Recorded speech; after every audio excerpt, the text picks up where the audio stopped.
Welcome. It is great to be here.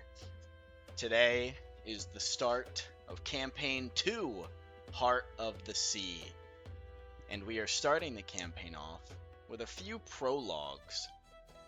Today's prologue, you will soon see, is for Jacque Starling.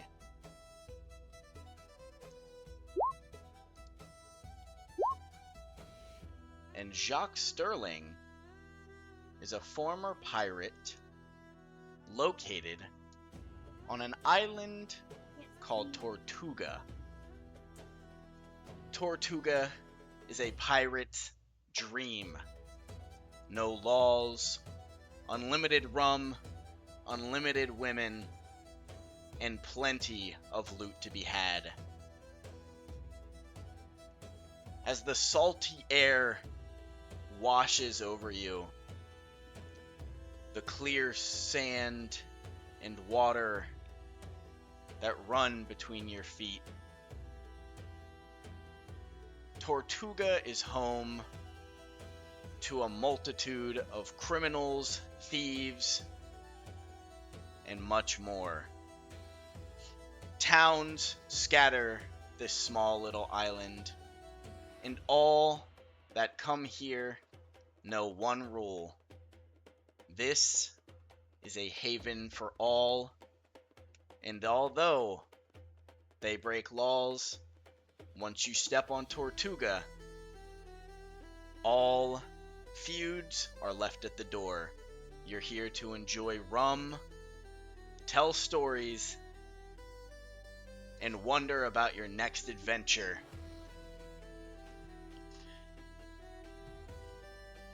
As you wake up in an alley, salt in your hair, a bottle in your hand, you've been here for quite some time. You've docked a few nights ago, and your crew is letting off steam after finding some buried treasure in an island not too far from here. But whispers have gotten out. You and your crew are the talk of the town for today.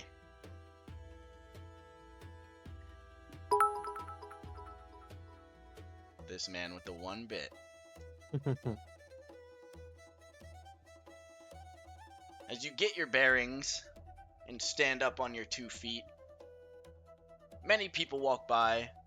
Some you know, and others are new to you, and possibly new to the island. Tortuga is called home by many, although they may not own property here. But they do all find solace in a small tavern not too far from here. The Rusty Anchor.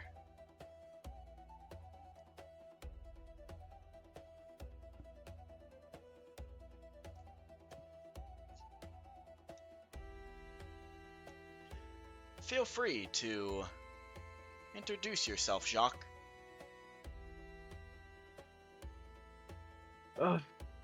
Just coming to port. It's been a month in the ocean. The waves relentless from the last hurricane that rolled through, but time for us to actually get a little relaxed in before our next set, which I do know. I've got plans, me and my crew here, but I'll give them the week. Relax, gather, return. So we'll see. Have about 2 more days left. I'm finally going to enjoy myself now after I've done a few side deals that made me a pretty penny, if I do say so myself. But now I guess it's time to start getting the crew together. Making sure everybody's alive, first of all. As you go over your times at sea, you see a small statured gnome coming towards you. Just as the sun peers over the horizon, you can't seem to make out who it is yet, but they know you. Is that who I think it is? As a small gnome man with a monocle on, hood coming down from his head, he's wearing a cloak. He's ordained in jewelry for as far as the eye can see, necklaces down to the floor. Is that Jacque? I whip around and who's asking? Oh, you don't remember Rowley? You don't remember me? Come on, I gave you your the hint for the map a while ago. I know it's been a minute. We've both been out to sea, but it just so happens we're both in port at the same time. As he looks like he gloats a little bit. He kind of grabs on the myriad of chains around his neck, rubies, pearls, gold, as far as the eye can see. He's gonna do like kind of squat down, and like as he's playing with his chains, I'm gonna like kind of reach over and like also like put my hand behind them, like I'm looking at them as well. It's like, 1,000 ports in the ocean, you end up at the same one I am. Yeah, what are the odds? But Tortuga always calls. You know what I mean? It's funny how the wind blows. Speaking of, I think the wind's blowing some rum up my nose. The rusty anchor's calling me. You gonna join me? As long as you're paying. Ho ho ho! You were one to hold your to hoard your gold. You're like are you sure you're not a dragonborn? You sure do got the traits of one. I'm gonna kind of like do the little lean over with like the backhand, kind of like whisper. I might have some distant relatives who may be. Oh yeah, I bet. Come on. As he starts walking down the street towards the rusty anchor, it's on the map. It's right up that at the top of the map. It's that L-shaped building. L-shape. Okay.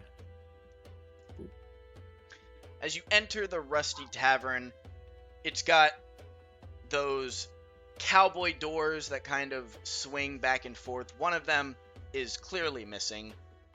The tables are few and far between. The place is packed.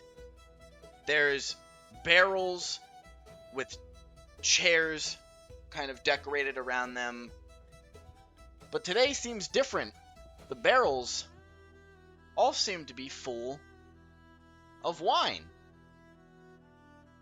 As you walk in, the barkeep waves. Welcome. Grab a tap, find a barrel. And don't forget to pay. There's an old... What are they? Torgles? I think the species is called. Turtles? Yeah. Yeah, I believe so. He's an old, weathered Torgle. He's got an eye patch. He's kind of roughed up, rough around the edges. Some of the scales on his back seem to be peeling off of his shell. He's hunched over more than usual. He's got a cane, but on the sea, looks are quite deceiving. Don't worry, I got him. As Rowley takes off one of the necklaces and throws it up onto the bar counter. The Torgle reaches out, grabs it, gives it a once over and puts it under the bar as he puts two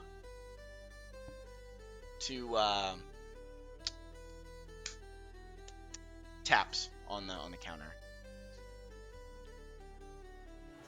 As Rowley reaches out, he'll grab both of them. He turns around and hands you one. Come on, follow me. As he sits down at an open keg that they just rolled out, or a barrel that they just rolled out from behind the bar.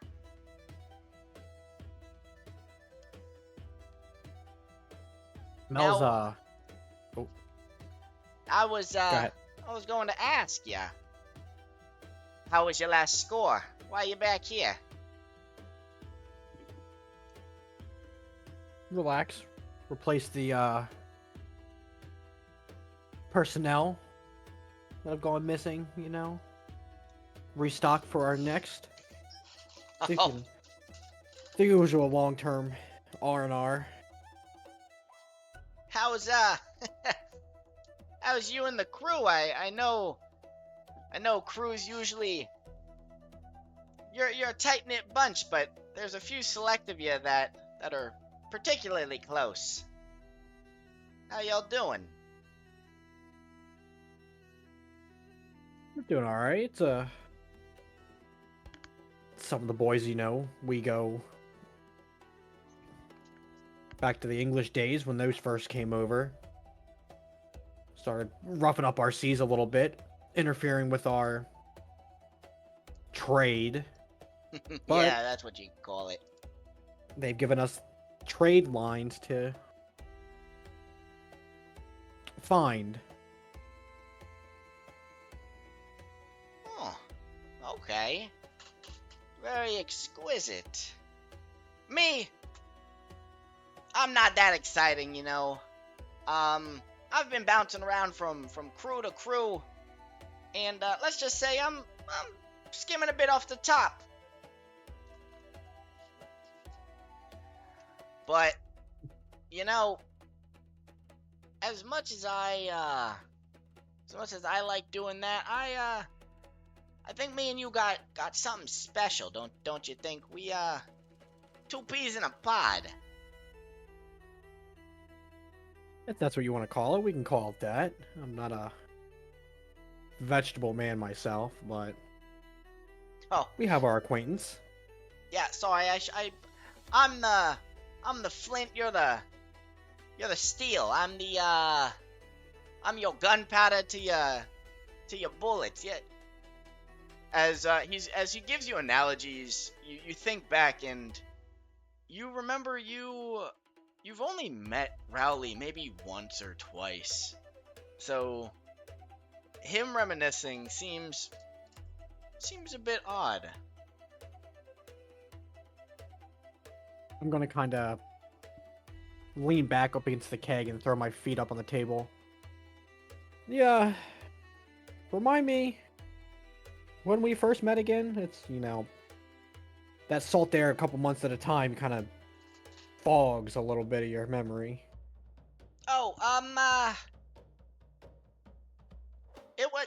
I mean, obviously it was here. I mean, you were passed out in the alley. You and your crew. Yeah, you guys just came back from a haul, and yeah,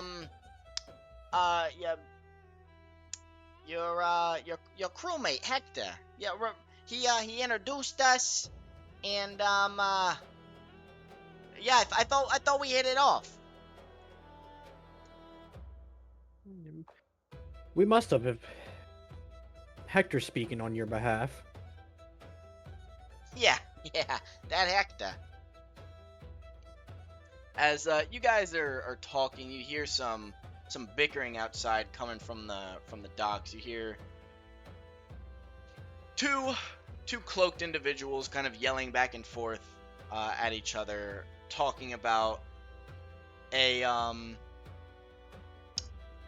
tournament going on.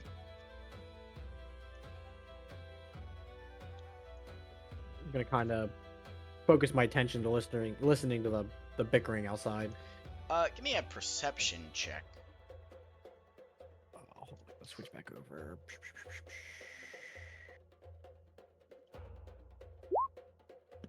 Nice. All right. As you kind of tone out Rowley, you're listening outside, and you can hear the two men talking about the open sales tournament. It is a yearly event held by the Marines that allows individuals to get their sailing license, you remember from your early days of piracy that the seas used to be free reign until the military and the Marines started putting their foot down and officially declaring piracy against the law.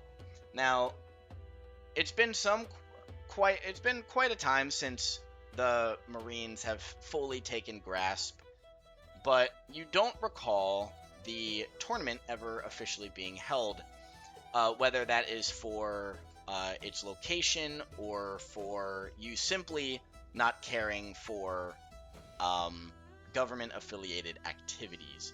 But as the two individuals bicker back and forth, they go on about saying that this year is different, that the military is officially contracting 5 lucky crews that win the tournament, official sanction from them to help with a special mission.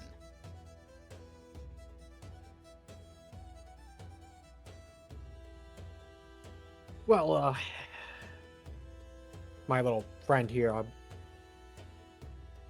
I hear pressing matters of some kind of prize outside. If you give me a moment, I'll be right back. Oh yeah, Um, take your time. I'm gonna kind of like step outside and slunk over to like this corner of the stairs at the bottom. As And you kind of- as go you ahead. make your way outside, the conversation becomes a bit more clear. The two men obviously are not trying to hide the fact that they're talking about this. It doesn't seem to be a very secretive event. I'm telling you, man, the this year seems weird. The open sales tournament used to just be for recruiting new militants to their cause of eradicating piracy, you know, all that bullshit. But hear me out, man. The 5 crews that win get the compass to the heart. There's no way. There's no way. A compass to the heart. The heart doesn't even exist. And these fucking people are still trying to find something that simply isn't out there. There's been so many people on the seas, so many people out there looking. Wouldn't you think somebody would have found it already, told someone? I don't fucking buy it. In the middle of those two chatting, I'm gonna slunk over. I'm like, you two speaking of the heart? Yeah, what do you know about the heart? As much as everybody else, I assume. It doesn't exist. I'm gonna kind of just another lean, like, it exists, but finding it is the problem. Yeah, sure, that's what we all have been saying. What do you know that we don't? All I know is the heart is this mysterious object that gives one control of the seas. Those that find it reign supreme over everyone else. Currents obey them. Sails always have wind. Sure, yeah, a sailor's dream. You've never heard the tale of Cazador Slim? Enlighten me. He was one of the first to find the heart. Controlled it 15 years before his crew threw him over. They were tired of it. Always sat in his back office, moving the waves, moving the boat. Crew died. He controlled the sea until he got tired, mad, titled himself, sunk in the heart. It's there. You just gotta know your stories, mate. Yeah, well, I think I might fucking join. I think I might go to the open sales and make my way over. I might join that tournament. What do you say? He like smacks his buddy on the chest. He's like, yeah. What else do we have to lose? What about you? I'm sure you're dying to know where it's at. Find it. And that compass seems to be the first step in many. I'll tell you this. There's only one compass. They say 5 winners. Doesn't add up, mate. Yeah. Well, guess I'll have to win it. As he kind of bellows his cloak around, he starts walking down the edge of the pier towards a little rinky-dink paddle boat. You can see off into the distance there's some bigger ships, some brigs, some what's the small ship called? The little tiny like single sails, like a sloop. Yeah, sloop. There's a bunch of them out. A lot of the times, you'll like row one up. under me is a sloop. Yeah, you'll end up rowing, or you'll take a sloop. But they start going over to the rowboat. They one guy turns around. If I see you out there, I hope you die, 'cause I'm winning. That's the man without a single cannon. As he kind of scoffs, and him and his buddy hop into the boat. They start rowing away. Here, for your trouble. They throw like an empty, like a half-drinking bottle of rum at you. It kind of lands on the boards next to you, shatters. The rum kind of splatters against your feet a bit. They're just laughing as they're rowing away from the port. It's gonna like kick some of the broken glass into the water. Have fun paddling when that 6-foot surge shows up.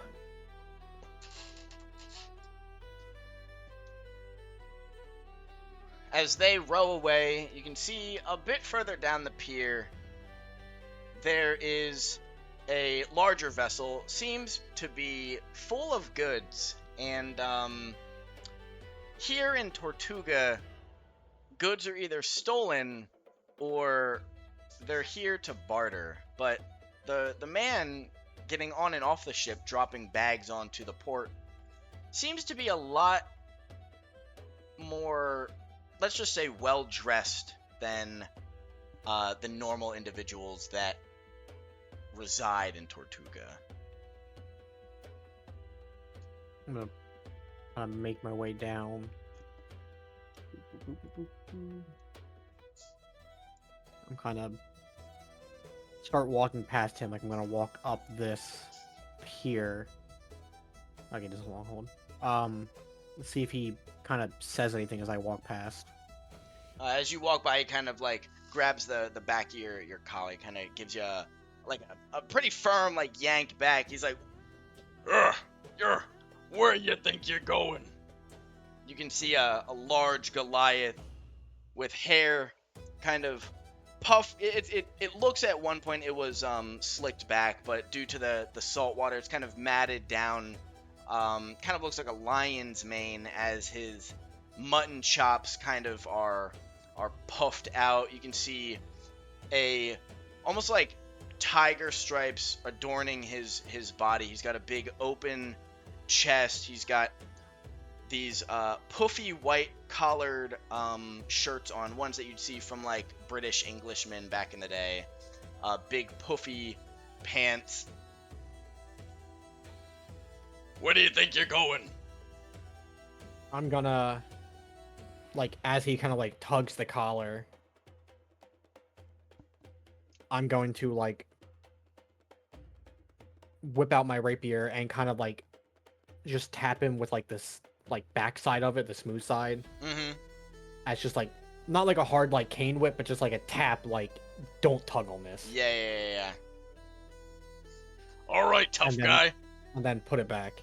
Put it away. We're not here to fight. You know the rules of Tortuga. And you should too.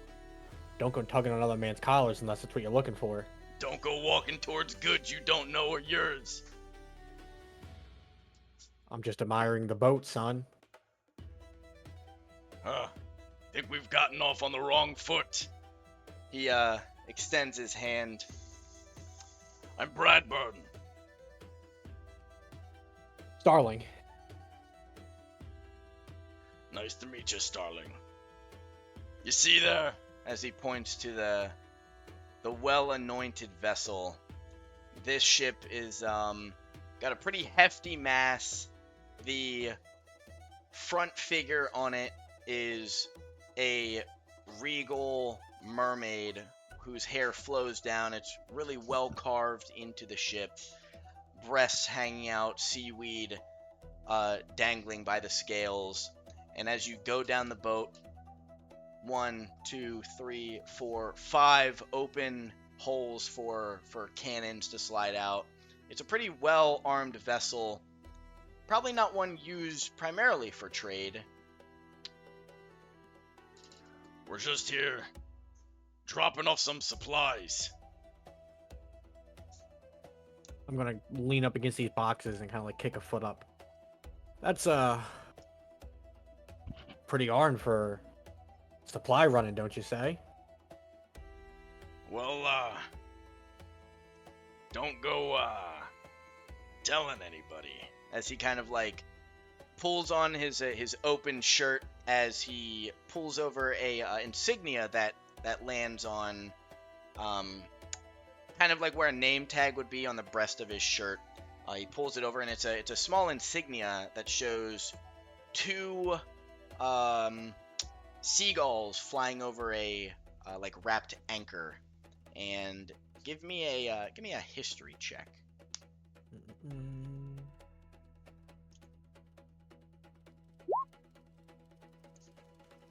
You know this insignia to be that of the Marines.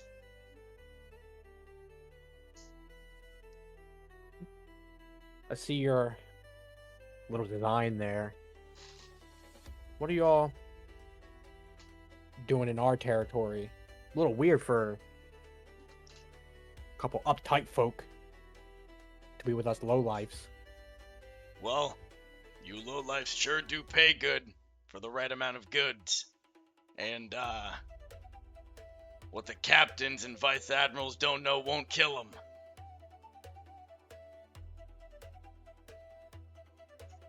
What's on the manifest today? We got some imported rum. We have a few imports from Folkheim. We have some spell books. You know, stuff that people would want to get their hands on. Mm-hmm. And doing anything, I'd go up and talk to the tender at the anchor, because whatever he's got in those barrels now must have gone bad. Yeah, I'm sure we're needing a few new barrels. I'll be sure to let him know. As he kind of walks down the pier, he kind of turns around. Why don't you take this and forgot we ever talked?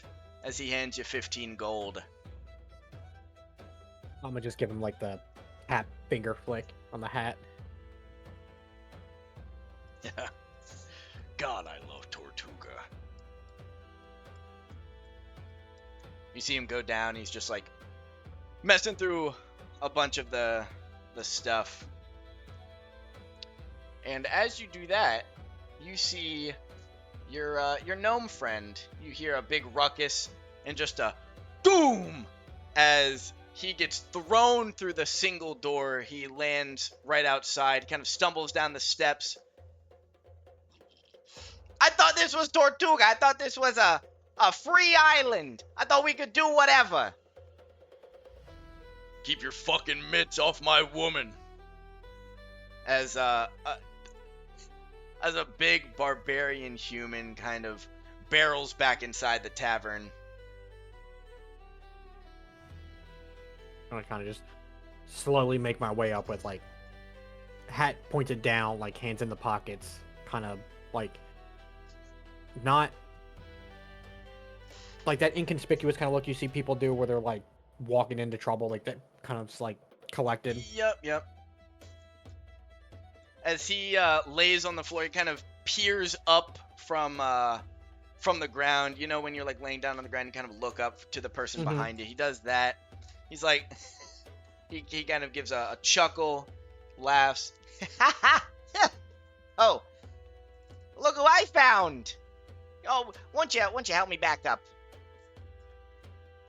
I'm gonna reach out and grab his hand and kind of yank him up. Kind of swirls up, and as you yank him up, you hear the chains clatter. Some of them fall to the ground. As he kind of stumbles a bit, you can see he's sloshed. He kind of reaches down, shoves some of the jewelry back into his pockets. They're just hanging out at this point.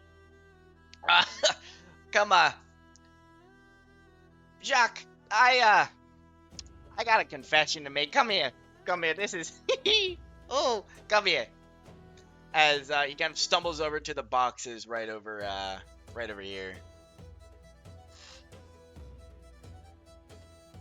Walk over with him.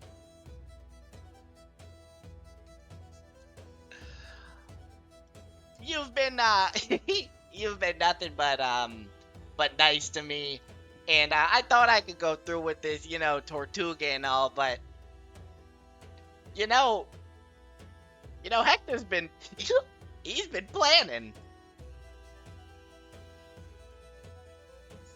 Planning what?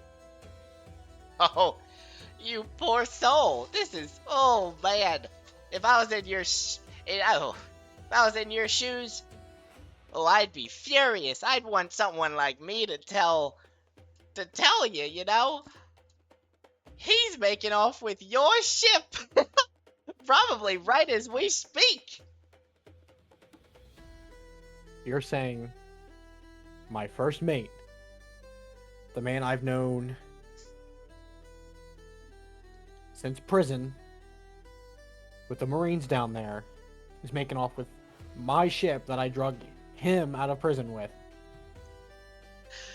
Oh, I remember the first time I laid eyes on the wicked wench. That ship's a beauty. If I was on your crew, I'd have some thoughts about it too.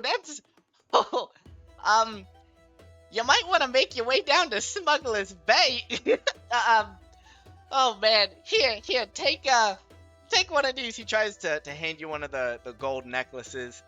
Hopefully this will make you feel better, because I know it made me feel better. He knows about me, he knows about my mouth, and he wanted me to distract you, and he wanted me to take you into the Rusty Anchor to get you sloshed so he could make his way without any trouble. But here I am, all by myself, and you're right there. I'll snatch up the chain and throw it in my pocket. If you're part of this, the rest of those around your neck will be mine too. Yeah, I might be. As he kind of puts his fingers under the rest of the chains. Where do you think I got all of this? And then, just as soon as he says that, he leaps up onto the box behind him with like a somersault as he's like stumbling back, and then he rolls onto his back. He kind of does like a drunken, like, flops onto his back, rolls back onto his feet, up on the boxes up here. Don't worry about me, I'd worry about your ship. As he goes darting off into the town. I'm gonna start just making my way down to the pier where I last docked. As you make your way down to the pier, you can see that your ship has indeed been moved, but you do know of one blind spot on the island. Something that Rowley did mention, Smuggler's Bay. Back in the day of the island, it was very much used for smuggling, but ever since the island turned tail on the law, well, They hadn't need to smuggle anything in for quite a long time, and because of that, not a lot of people go there anymore. And you think that just might be where your ship is. I'll start making my way across the island to it. As you run on down, you can see a wide open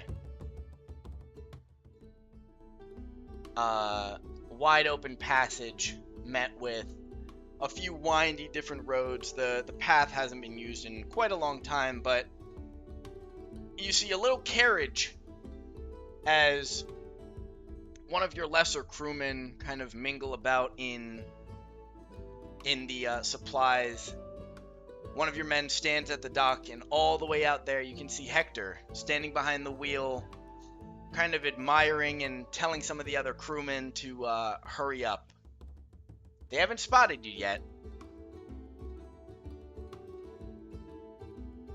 I'm gonna sneak my way through these trees, field area hills, and then come up to the backside of this wagon. As you make your way up behind the wagon, you can see one of your, we'll use henchmen as a little throw-around term. You see him kind of mingling about, kind of drinking from a bottle, stuffing some weapons into a bag, some putting a top on a crate full of rations in bread, you know, like a twice baked bread, you know, like the shit you'd have on a boat. Mm-hmm.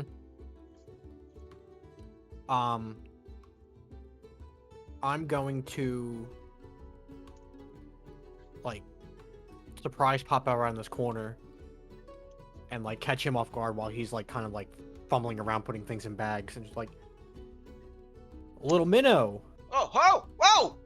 He kind of stumbles back and falls almost into the fire. He kind of stumbles, trips. His head is probably like maybe a foot away from landing in the little campfire near him. Oh, Captain, nice to see you.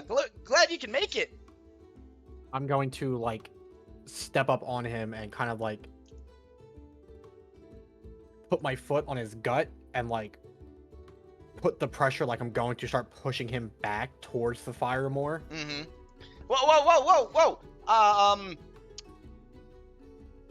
Hector brought the boat around, and we were just giving it a spit shine, getting it ready for our next voyage. You know, we thought you deserved some well-timed rest on Tortuga. You know, enjoy the locals and then the tavern. You always upkeep the ship like it's your wife or something, and we wanted to surprise you. Well, just like a wife's mate, you don't touch another man's woman.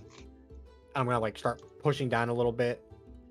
I got another little short friend of mine, kind of like you. You're telling me different. You wouldn't be in an adventure, would you? No. As give me an insight check for your conversation with him. Okay, a 14. You can see some sweat beating down from his forehead. You know the fire is kind of hot, but I'd be hot too if I was lying straight to your face. I'm gonna push a little closer to the flames. Whoa, God damn it, man. Come on, Cap. It wasn't my idea, but, you know, I'm just going where the fucking currents take me, you know? Just don't kill me. If you got any beef with anybody, it's Hector, okay? I'm here packing, doing what I'm told, all right? I don't want to fucking die over this. I don't give a fuck about this ship. I don't care who captains it. And then you're gonna do what your captain tells you. You're gonna run that trail back to the city, mate. Don't say a word, and I'll let you live. And I'm gonna like slowly start taking my foot off. Yeah. As he kind of stands up slowly in front of you. Let me ask you one thing, Cap. Have you ever encountered a situation like this? Done a few like this in my time, but not for my own crew. Well, let's just say, if I go back to that town, a lot of people know what's going on. I'm dead either way. As he draws his blade, roll for initiative. Yippee! I can't see that. Damn. Do me a favor. Just remember to click on your token so it pops up in Oh, shit. turn order. Mhm. I'll just put the 8 in for your roll. Nah, that one. Nah, that's not how that works.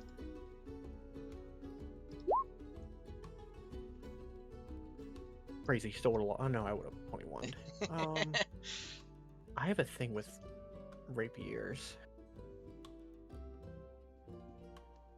If Weapon you mastery. are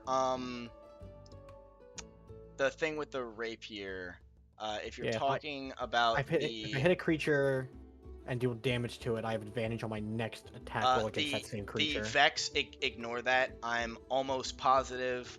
You need weapon. I think it's excellence. There's like a bonus above proficiency now that gives you bonuses. Mastery? Yeah. I could have swore there's another step above, or I could be wrong. Your training with weapons allows you to mastery of 2 kinds. Choice with which you have proficiency. Whenever you finish a long rest, you can choose. You can change the kind of weapons you have. No, I have mastery with, because I have mastery with rapier and mastery with light crossbow. Okay, sure. I mean, I'm just reading what my features and traits are. I don't know. This is our first campaign and That's right. This is new the rules. So we'll I'll let it slide. I don't give a fuck because Okay. whatever you guys can do, you bet your sweet bippy the enemies can do it. Yeah. Okay, he goes first. As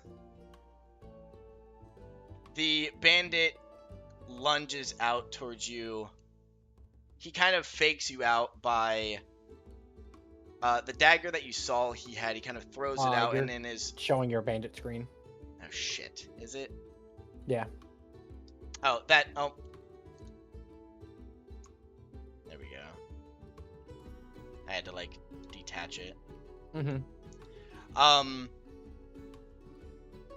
As he throws the dagger to the side with his other arm, he takes out a scimitar and he's going to attempt to attack you with it. He very much misses. As he swings the scimitar, it kind of fumbles about in his hand until he gets into his other arm, and then he gets into a battle stance in front of you. Come on, come at me. As he's kind of shaking a bit. Mm-hmm. Oh, that's cool. So they do. Okay, so I do have weapon mastery. There's a little star icon next to the weapon. Oh, okay. That's new with, I guess, 24. I'm gonna pull out my sword and if this is what you really want to do, and I'm gonna take a swing.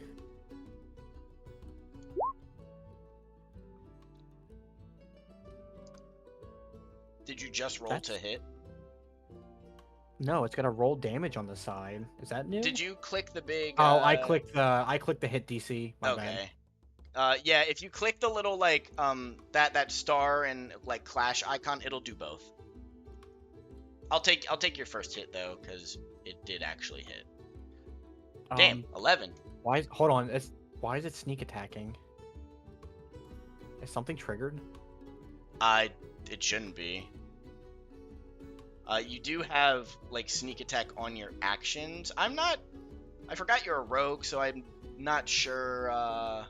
Hold on, let me click the first one. No, it's auto rolling it. Why is it auto rolling?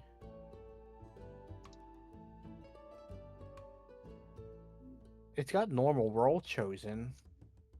We No can we other, can figure it out later. We'll just subtract the. I can obviously see the Yeah. numbers. So, you hit him for 7. So as you slash him across his chest, he kind of winces. He's like, ah! As you can see, one of the men on the pier. You kind of hear Hector, we got a problem. As you can hear an echoed, handle it. As another man begins running up.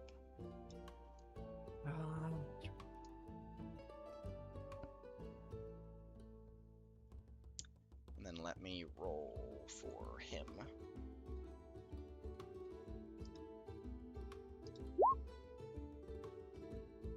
Damn.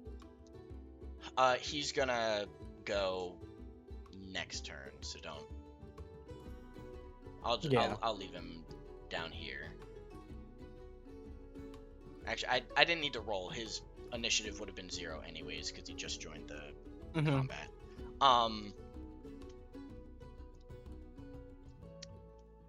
As the bandit kind of feels his chest. I'd rather die like this than run back to town. He's gonna attempt to slash you again. Miss. 13. Yeesh. As he does a full swing, you kind of flick your rapier up and reflect it. I'm just gonna swing back again.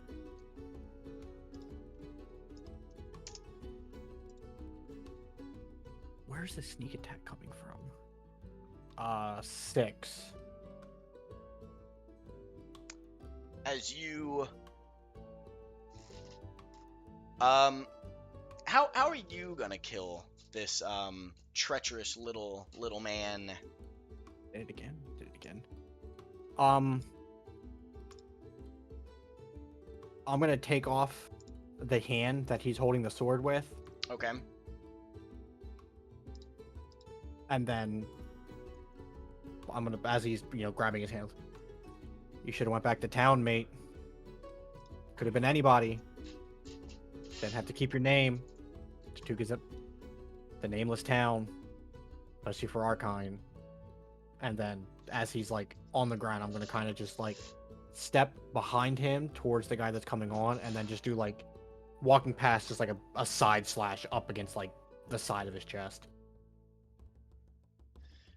As you like cut off his hand, all in one motion, as you like cut off his hand, give him a little monologue and slash him on the back. He's just wailing in pain as he collapses down. When you finally connect your blade to his back, he just plants straight into the sand as the sand begins to turn red with his blood. Come on! Come at me! As he's like walking up, gonna like throw my hand up, like, I'll give you the same option. Go to town, end up like him, and point my rapier at him. It's your choice. Yeah, and you can go to the bottom of the sea.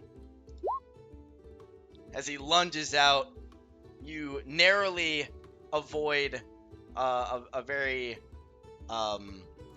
damaging shot. It kind of slices the edge of your abdomen as you take 3 slashing damage. Boop. I'll kind of grab myself and swing back at him.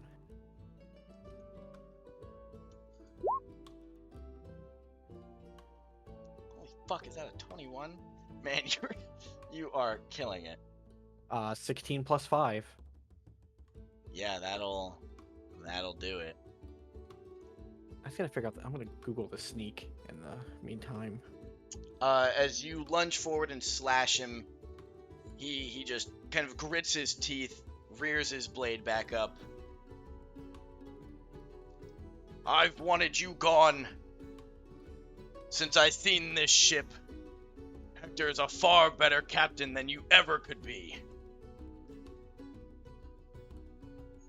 As he pulls his scimitar back, coming down across your chest with another 5 slashing damage. Oh.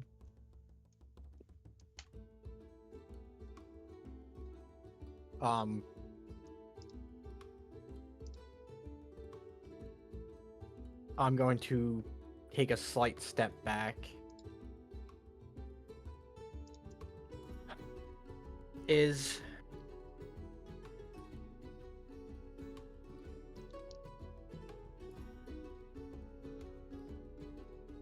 Would kicking sand up at him be an action or bonus action? I like the idea. Let's make it a bonus action. Okay, as I do my like slight step back after like kind of taking that hit, I'm just gonna use the side of my foot and kick up a bunch of sand, obviously into like his face, and then as it's like he's trying to block it or he's getting hit in the face with the sand, I'm going to swing back again. Well, for the sand, all right. I was gonna say give me a dex check. You want a dex? Yeah, check? yeah. Let's see if the sand is clumped up or not. You kick up some sand, but it was all a subtle distraction. It might not have gotten in his eyes and worked for your initial plan, but you do successfully cut down this crewman as well. Another good one. Ending with the first. As you can hear coming from the boat, Starling! I'm gonna kind of winch myself to the corner of the Must sand. I do everything myself?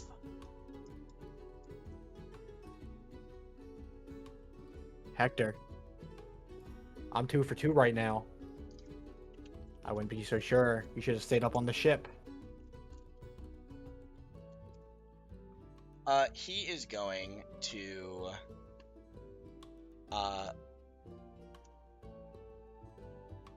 look you dead in your face, and he's going to pull out a flintlock pistol and shoot. That's a hit. As you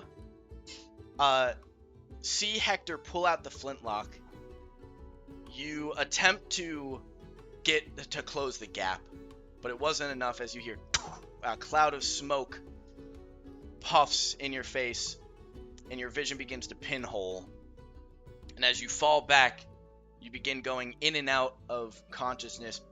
You are being drugged. You can see the island in the back. You can see the dock, your feet, tung, tung, tung, tung, hitting each board along the way. Eventually, boom, you're thrown onto the deck of the ship. And soon as your eyes close, they open back up, and you can feel the rock of the waves. The gulls above. You can hear Hector kind of talking to you as he is steering the boat. I never wanted it to end this way, Starling, but you gave me no choice. I will leave you with this. And as you... Oh, found it. As you fade out of consciousness, you awake by 2 men throwing you ashore. A tiny island. It's one that you remember. It's the same one that you guys found about a month ago. The one with buried treasure. And as the 2 men throw you onto the shore. You can hear Hector yelling out from the distance on the wicked wench. This is my last good deed, Starling. If you just so happen to survive this, just know the next time I see you, it will be your last breath. As you slowly kind of gain your bearings, you can see your ship getting further and further out into the distance. And you soon fully close your eyes.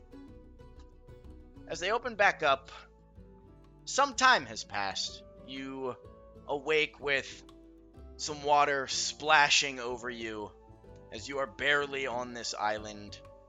Some crabs scuttle away from you as you begin to regain your bearings. You look around. You can't seem to tell how many days have passed or how long you've been here, but your lips are cracked. Your stomach growls. You know if you don't get off this island, this will be your final resting place.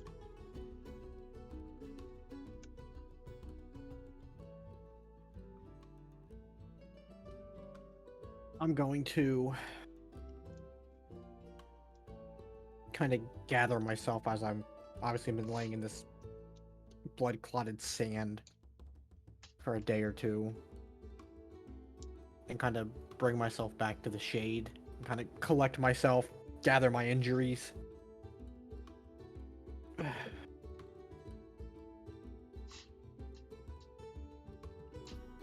I'm gonna check, are there any of these trees that have like fruit or of any kind? Or is there like edible wild veg in the bushes? Berries? Give me a perception Give you check. a perception, Yeah, nature, yeah, perception. Give me a perception. Yeah, as you look around, you see a few very green coconuts. They haven't fallen off the tree yet. I mean, there are some on the ground, but there are some in the trees still. Some of the vegetation, you don't know if it's explicitly edible, but you do know that if you don't eat something, you will die. So, I go on that coconut water diet and coconut shavings. coconut meat and coconut water. I'm gonna pull out a little dagger that I keep on the inside of my boot. I just kind of start cracking into a couple coconuts. As you crack into some of the coconuts, you start drinking them, and you're definitely just guzzling them down. It's been a minute. Your lips hurt to even crack more than a smile. And as you quench your thirst, you can see currently your position kind of just shows just a nice white sand. You see some stuff washed up on shore, but you can't really make out exactly what it is just yet.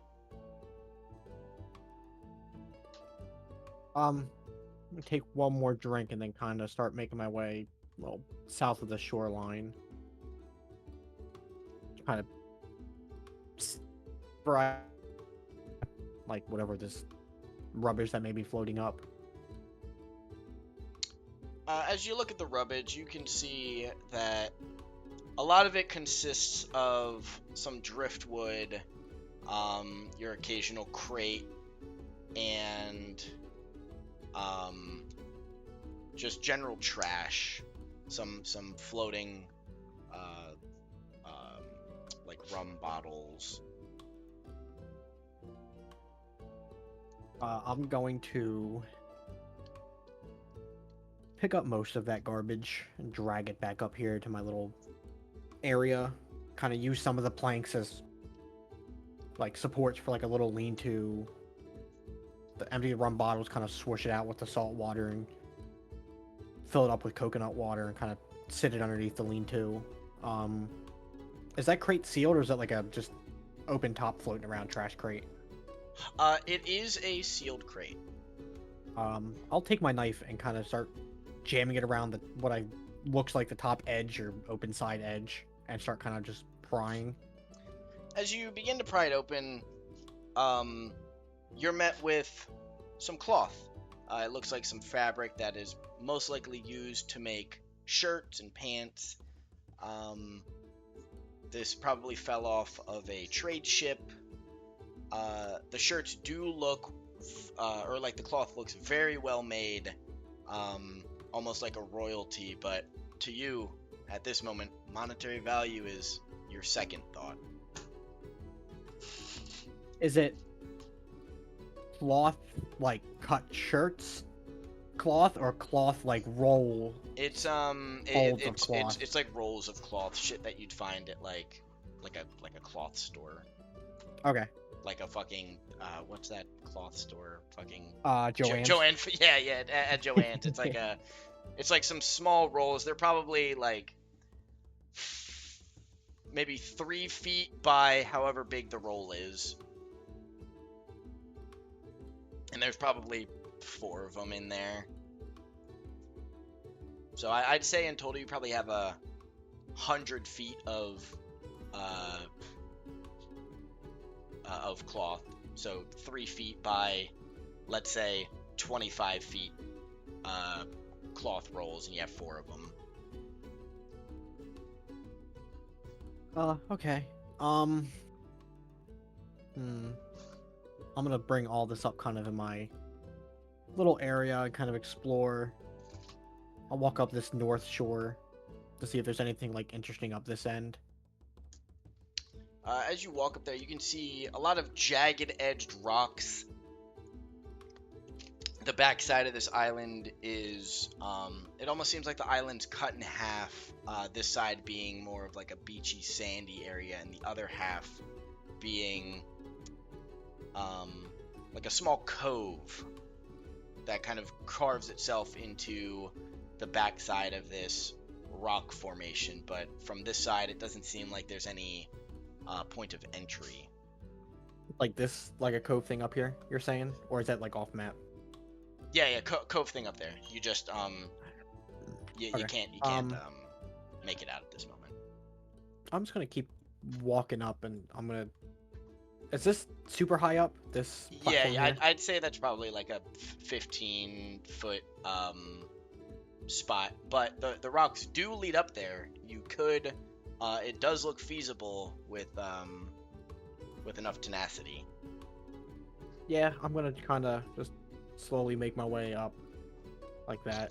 So like doop boop boop. Give me a little athletics check.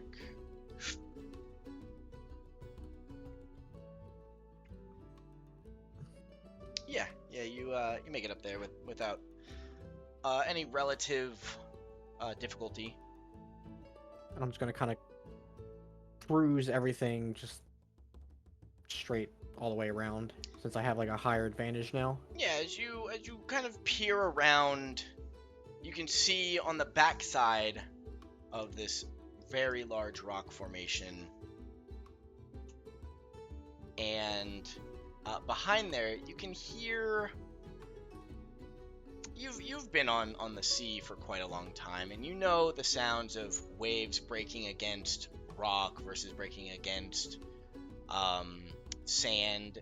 You can hear kind of an echoed sloshing sound coming from behind the larger rock formation on the island. I'll make my way down into this cove and then kind of start working my way up this hillside. Yep.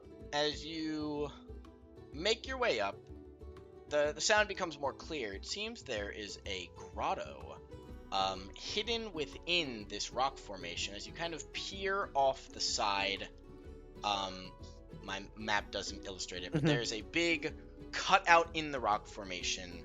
There's a grotto that hides within it. And as you kind of look down and into it, you can hear the rocking of wood onto stone.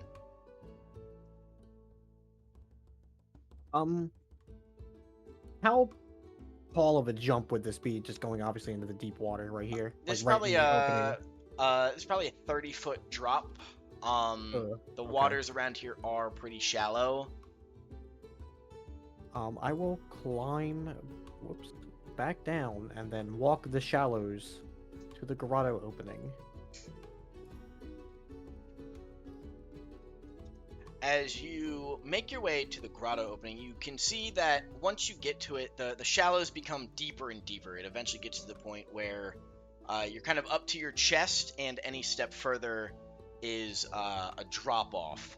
This looks like a naturally forming grotto that has been here for quite a few years, and inside of it, you see a lone, old, abandoned ship. It's nothing big. It's a little dinghy.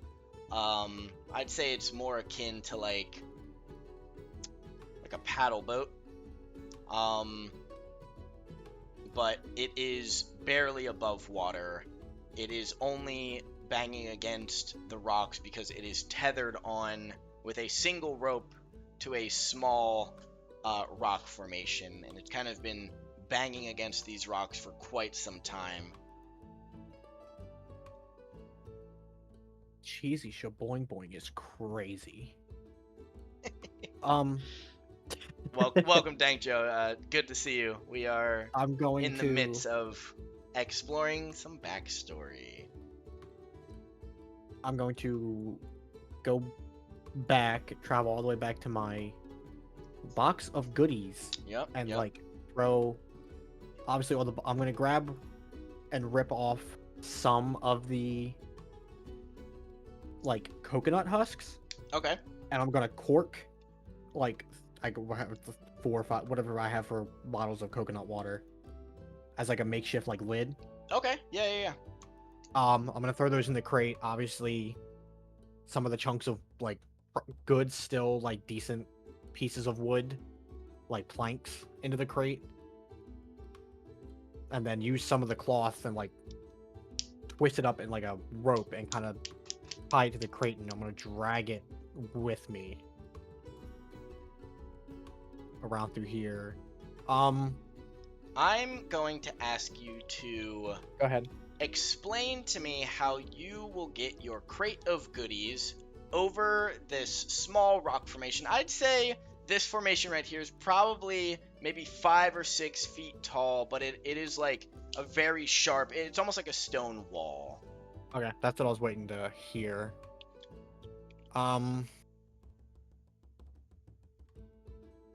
I will not do that then. I will use plan B that I had.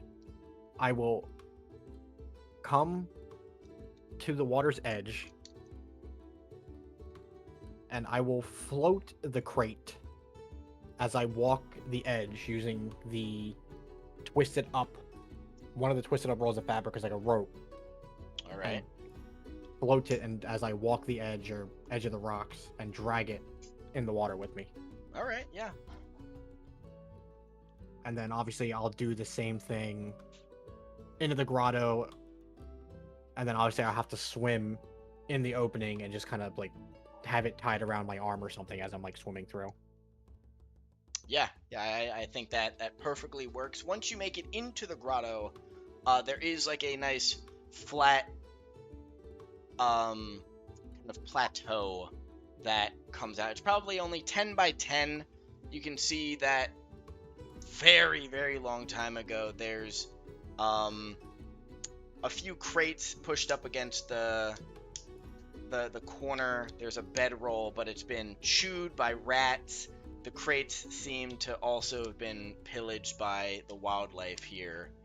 And the last remnants of what you presume to be a makeshift camp is this lone boat that is half sunken.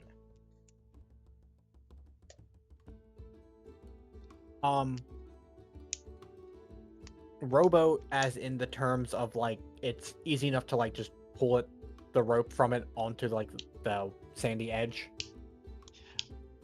or is it bigger than that? It's like I'd say your standard rowboat that has like a seat that you would sit, a seat in front of you for somebody, and I don't know the average size of a rowboat, but an average rowboat, like I would say Like easy enough to I can pull it onto the sand. Yeah, you would need to fight the current a little bit, but you could definitely make it over and guide it to a safer location.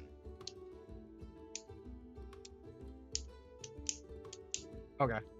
I will drag my goodies. Like, I'll walk/swim my goodies back to this little sandy cove. Mm-hmm. Then go back in, kind of pillage to see if there's anything, like, relatively useful, like decent planks. Any other kind of, like, fabric-y rope stuff, or anything that's feasibly usable. That's not obviously destroyed of the weather. As you look through, you do find like a camping gear bag, but most of it has been used. The oil has since been poured out of its little jar, and the last thing that stands is a very frayed rope, whether it's from time, from rats, from whatever. That is basically the last thing that stands from this little travel bag. So nothing super useful. Okay. I will kind of swim up to the boat, wrap the rope that's on it to me, and then drag it back with me to this little sandy outlie. Just give me an athletics. Let's see how well you can swim with the current and the boat. I'm gonna say you successfully do make it out, the boat out of the cove. However, once you begin to drag it out, the current's a bit harsher outside of the cove. So as you're dragging it, the boat's kind of boom, boom, slamming against the side of the rocks as you drag it. And eventually you do successfully make it to the little cove, but you do see a few spare pieces of wood kind of floating as they have since been broken off of the boat.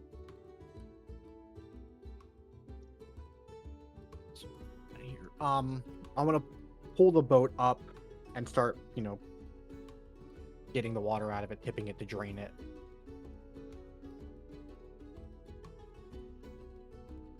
I will. What do I have in my? I don't have anything in my inventory. I don't think.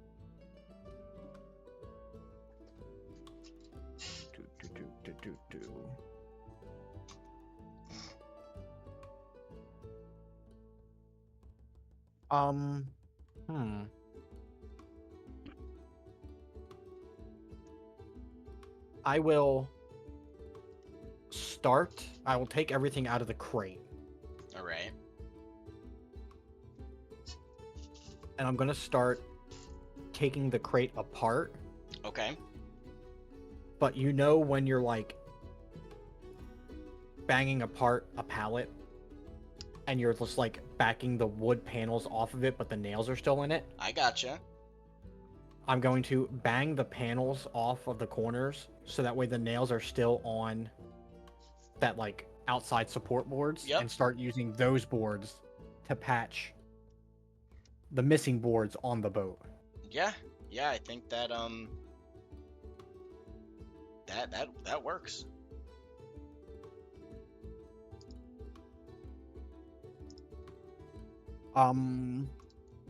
Okay, second plan. I'm gonna put all my junk in the boat. Would you say I have leftover boards from the crate? Yeah, I'd say there's a few leftover boards. I will use the rope that I used earlier that I tied the crate around, which is obviously now falling apart. I will use that rope to string up some of the boards together to make a cross, and then use one of the other rolls of fabric to make a makeshift sail. All right. And then I will use another to do, like, tie it down so it stays, like, upright in the little boat. Yeah. Yeah, And as you kind of makeshift this boat together, it's all coming to vision. You get your sail hoisted and secured to the boat. You patch the hole, and you start thinking to yourself, wow, this is quite a stroke of luck.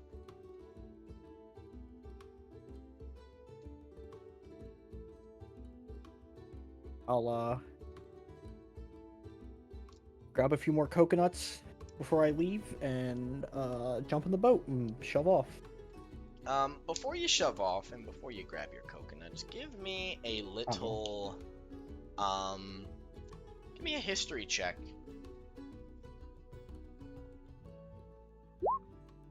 Dude.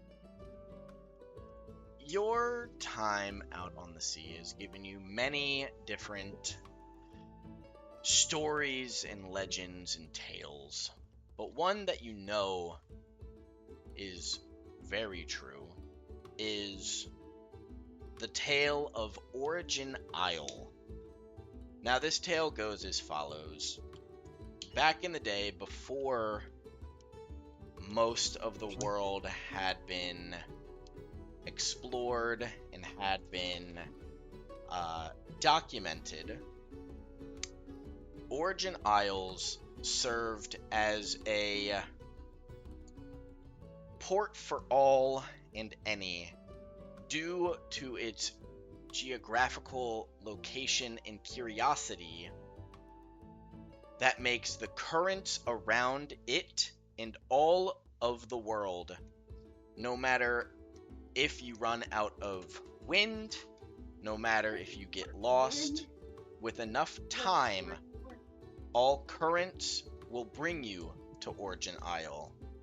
Now, you don't know how long your boat will last, and you don't know how long the sails will be good for, but you do know that one thing is certain, that if all else fails and you have enough resources to make it, you will make it to Origin Isles.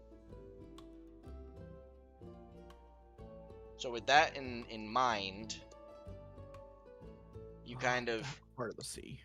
recollect yourself and maybe grab a few more coconuts. Yeah. Extra coconuts. Sorry, as you were explaining that, I immediately brain deaded myself and opened up Google Docs to start a new doc. Yippee! I got you. The gist of it is, Origin Isles, all currents will eventually go there. Yep, I got you. And you think to yourself, the story of Origin Isles is both one of beginning an adventure, and what better way to start off your journey than to go there. It's not like you can trust the people back in Tortuga.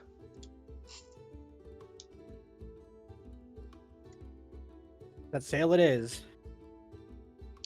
So, as you push away from your small little island, you